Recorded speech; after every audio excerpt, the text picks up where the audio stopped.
Hi there, Dan the Weatherman here. Hey, weather-wise, things are slowly starting to change, but it's a bit like when you press the go button on something and it's like you have to hit it a second time. The weather is slowly changing, but the big block at the moment is actually a big block, an upper level cut-off low sitting to the east. Think of that like a brick wall. So all the weather systems that are slowly working in, they hit that and then they just start to fade. So we've got the current weather system, these lumps of yellow, the mid and high level cloud, the infrared satellite showing the active parts of the storm.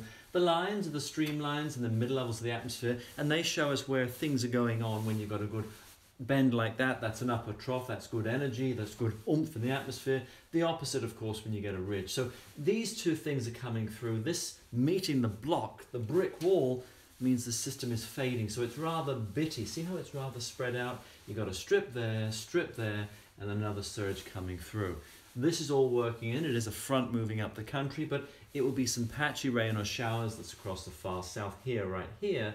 That will track its way north. But in the meantime, we've got some quiet weather because of that block and that ridge, just sort of holding that wet weather at bay. There will eventually be more stuff coming from the Southern Ocean. Good stream of cloud to the north. That, of course, there is the tropical troublemaker Harold, Category 5, moving away from Vanuatu. See how you're starting to get some blue mixed in with the red? That's some drier air mixing in with this thing. Will slowly weaken, but this thing is mean. It's got winds in excess of 200 kilometers per hour at the center. The eye wall's starting to fade, but of course moving away. Hopefully the worst of it staying to the south of Fiji and also Tonga as it tracks southeast over the coming days. Probably going to stay to our north because of the steering flow. Here's today. So remember I said there's a big block to the east, cut off low, a ridge here. So that means our front is coming through, but instead of the front going bang right through, it's just coming through in bits. First front is here, southerly change across the far southeast of the South Island today. That'll move through, so it's grey, damp, Southland, Otago, gets up to Christchurch for the afternoon.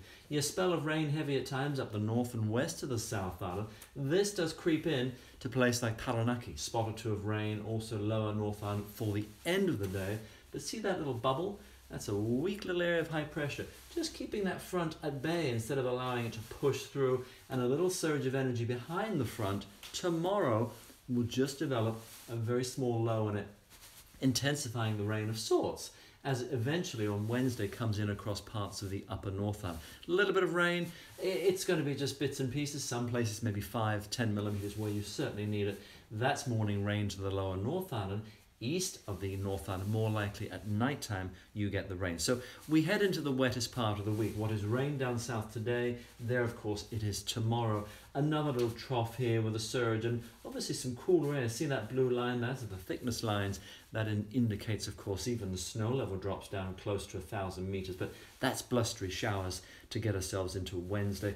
Beyond it is high pressure. That's Thursday, Friday into the first part of the Easter weekend. There could be something in the Southern Ocean, a more active front to come in with some wind and rain. Second half of the Easter weekend. So I might just sort of send a little note to the Easter Bunny so he knows when he comes to all the houses, hopefully, that it could be wetter in the second half of the Easter weekend. Today, it's some cloud, patchy rain, southerly change coming in up the east of the South Island. So it's grey, damp for Dunedin. You've got some late day showers for Christchurch. You rain up the west coast and eventually some showers places like Wellington, Taranaki. For the end of the day, make the most of the sunshine north and east from say Auckland, Bay of Plenty, Gisborne, Hawke's Bay. You're doing okay. That's just the odd shower into the far north. For Wednesday, our front moves north. But remember the upper energy is very broken, fragmented. So it's not a big mean front. It's just leftover showers. Second surge of showers comes into the far south and west. But you've got some dry, bright weather in between. Interior, improving for Christchurch. Early rain for Wellington and probably parts of Taranaki and the upper South Island. That is going away, more likely for the afternoon for places like Northland, Auckland, and then the far north and east of the North Island, more likely into the end of the day, into the night, for you to see some rain. So it's going to be the raincoats, of course, for the middle part of the week. Think and plan ahead for those bubble walks. Maybe you're into that routine. This could be, of course, the part of the week where a raincoat will certainly come in handy, or just plan around what could be some wetter weather as you go through the day. That's it for now. See you again soon. Bye-bye.